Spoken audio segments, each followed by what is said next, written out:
Bueno, el día de hoy les vamos a presentar el tema que es iniciación, mantenimiento y finalización de la conversación. Los integrantes somos Natalia González, Paula Garzón y Lina Tobar. Bueno, en primera instancia la conversación es la interacción en la cual los interlocutores contribuyen a la construcción de un diálogo. Por eso la señal de su carácter es dialogar, pero no lo hacen al mismo tiempo, sino por medio de turnos para hablar. Bueno, los tipos de conversación son dos: la estructurada y la cotidiana espontánea. Voy a empezar por la estructurada, que es aquella que está preparada y generalmente es definida como discursos o conferencias, que es un poco más larga. La cotidiana espontánea es la mayoría de las conversaciones que tenemos todos los días. Es común, no requiere de una planificación y se puede dar en cualquier ambiente y cualquier contexto. Se tiene que tener en cuenta los programas, por ejemplo, como en radio, en televisión, en una clase. Bueno, esos son algunos ejemplos. Hola, ¿cómo estás? Bien, ¿y tú? Bien, ¿qué hiciste ayer? Ayer fui a jugar tenis y fui a cine. ¿Y tú qué hiciste? Yo fui a nadar y salí con mis amigas. Ay, qué chévere. La niña les tengo Hola. ¿Qué pasó? Bueno, entonces estaba en el centro comercial y me encontré a Nicolás y a Gabriela. Si no se imaginan lo que estaban. Estaba peleando. No, Nicolás le estaba pidiendo matrimonio a Gabriela, pues creerlo, terrible.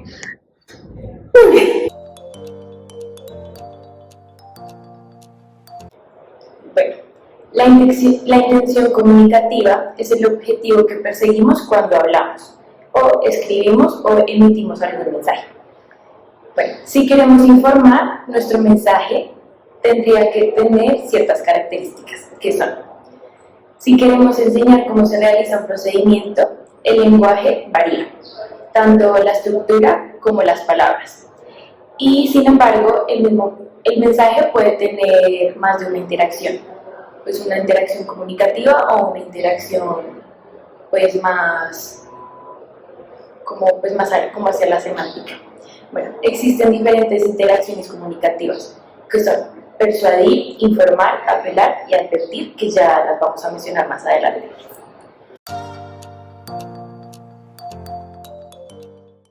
Bueno, hay ciertos tipos de intención comunicativa. El primero es la intención informativa. Esto quiere decir que cuando nuestra intención es informar, usamos datos, hechos objetivos, sucesos y acontecimientos. Un ejemplo que podemos dar es cuando se utiliza la función informativa, como por ejemplo cuando es una noticia. También está la intención persuasiva, en la cual cuando queremos convencer a alguien de algo, empleamos esta función. Por ejemplo, un anuncio publicitario busca que hagamos alguna transacción o compra. La argumentación y las palabras que empleamos, todo tiene importancia para convencer o persuadir. También está la intención apelativa. Esta es cuando queremos ordenar algo, ya que empleamos esta función. En este caso se debe emplear un lenguaje directo y directo. Por ejemplo, un mensaje de silencio es un ejemplo de la intención apelativa. Un instructivo tiene también una intención apelativa, ya que nos indica paso a paso lo que debemos hacer. También está la intención de advertencia, ya que si queremos prevenir sobre algún peligro o suceso o avisar a alguien sobre algún riesgo, utilizamos este como advertencia.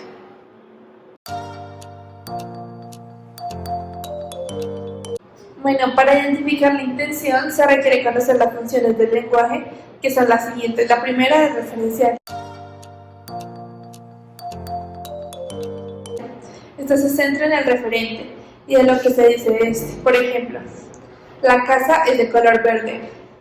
En esta oración, el referente es la casa y la función se manifiesta en qué se dice del referente. Por ejemplo, es del color verde.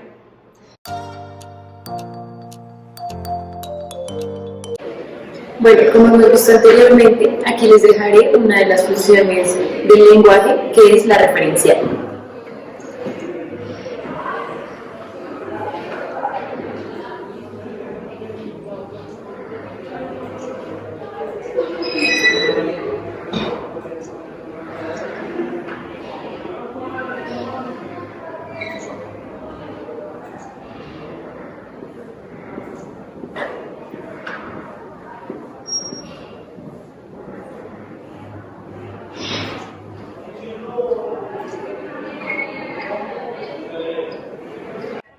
Otro ejemplo de esto es esto.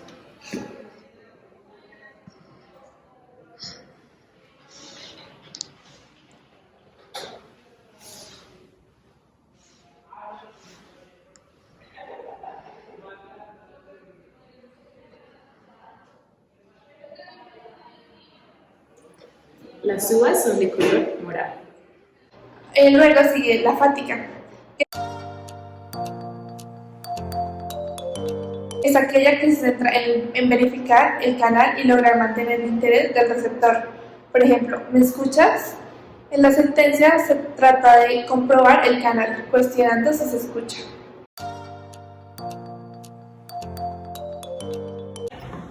Bueno, ahora les voy a dar un ejemplo acerca de la función del lenguaje que es fática. ¿Aló? ¿Me escuchas? Sí. ¿Me entendiste? ¿Quedó claro?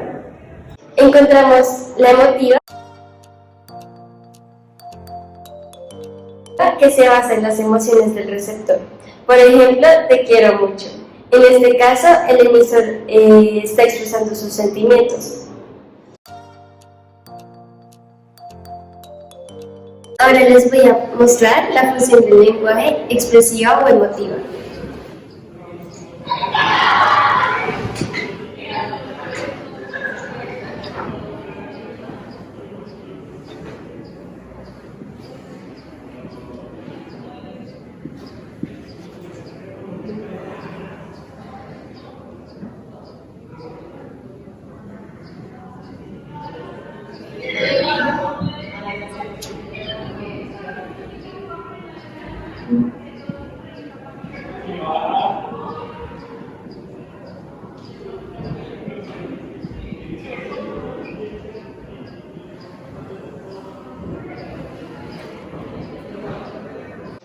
Después, la poética. Se refiere a la belleza y estética del mensaje. Por ejemplo, sus ojos eran un par de luceros que iluminaban mi camino. La belleza del mensaje es más atractiva para el receptor.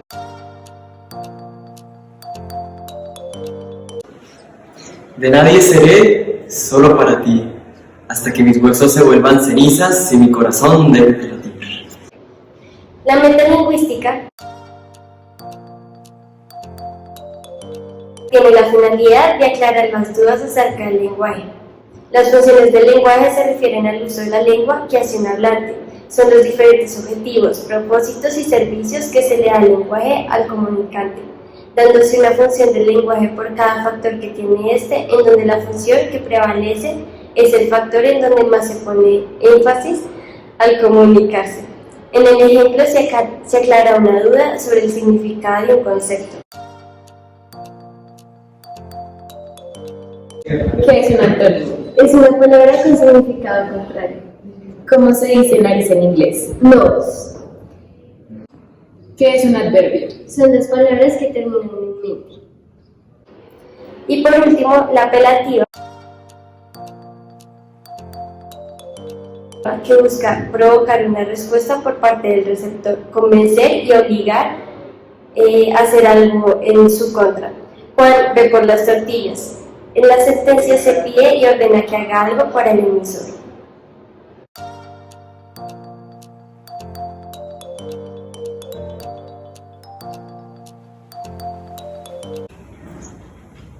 ¿Me puedes traer por favor el computador? Sí, ya.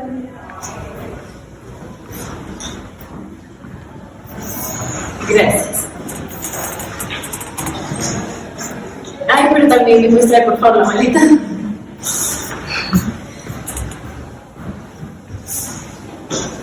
Ay, y por favor el agua, de una vez.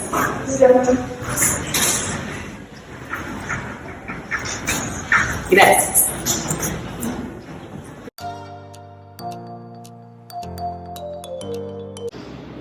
Bueno, a continuación vamos a hablar sobre las fases de la interacción comunicativa. Estas fases se pueden reconocer en 5 momentos: inicio, orientación, desarrollo, conclusión y cierre. Bueno, la fase de inicio señala los primeros momentos de una conversación. Contiene la confirmación recíproca de existencia de interlocutores.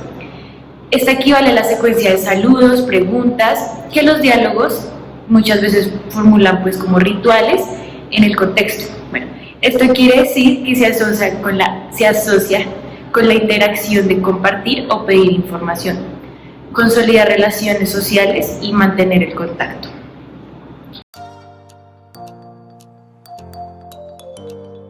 A continuación, mostraremos un ejemplo donde se da la interacción entre el profesor y los alumnos. El profesor entra al salón. Los marcadores discursivos que utiliza generalmente para iniciar su intervención suelen ser: antes de que comience la clase, entonces el día de hoy vamos a, etc.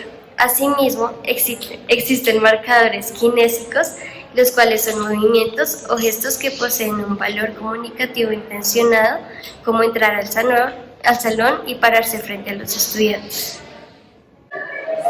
Buenos días, estudiantes. Buenos días. ¿Cómo están? El día de hoy vamos a realizar un taller. Sí, señor. Bueno, la orientación es la fase que se introduce en el tema o se orienta la conversación hacia él. Eso quiere decir que es como después del abrebocas de la conversación. En la siguiente tenemos la fase de desarrollo o mantenimiento.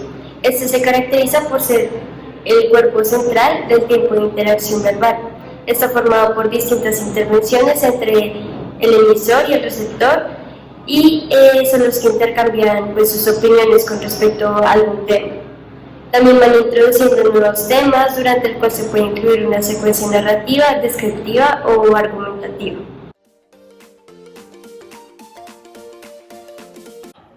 Bueno, en segundo lugar, comienza con la intervención del docente para iniciar las actividades propuestas, como por ejemplo, saquen sus cuadernos para hacer el taller. Bueno, aquí están las preguntas del día de hoy, así que por favor, voy a revisarlas ahí. Así que por favor saquen sus cuadernos y me la presentan, por favor. La conclusión también es importante. Es la clausura del tema para finalizar el diálogo o introducir un nuevo tema también, que formará un nuevo núcleo transaccional. Y por último tenemos la fase de cierre, la cual se refiere al tiempo previo al término de la interacción verbal, que suele incluir intercambios verbales de despedida de síntesis o el establecimiento de promesas de acción futura. Es la parte final en la que se da por concluida la conversación con alguna fórmula de despedida.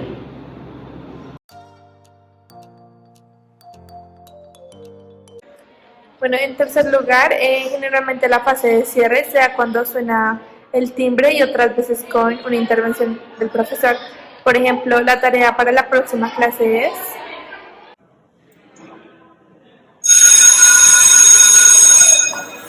Bueno, chicos, les subiré a la plataforma la tarea de la próxima clase y nos vemos el otro día.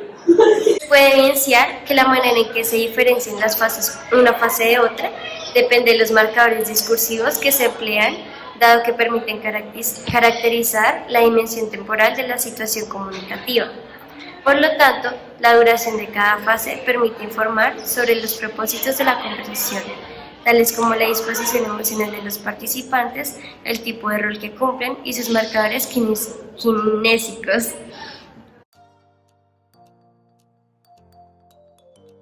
Bueno, en conclusión vamos a hablar acerca de la importancia de comunicarse.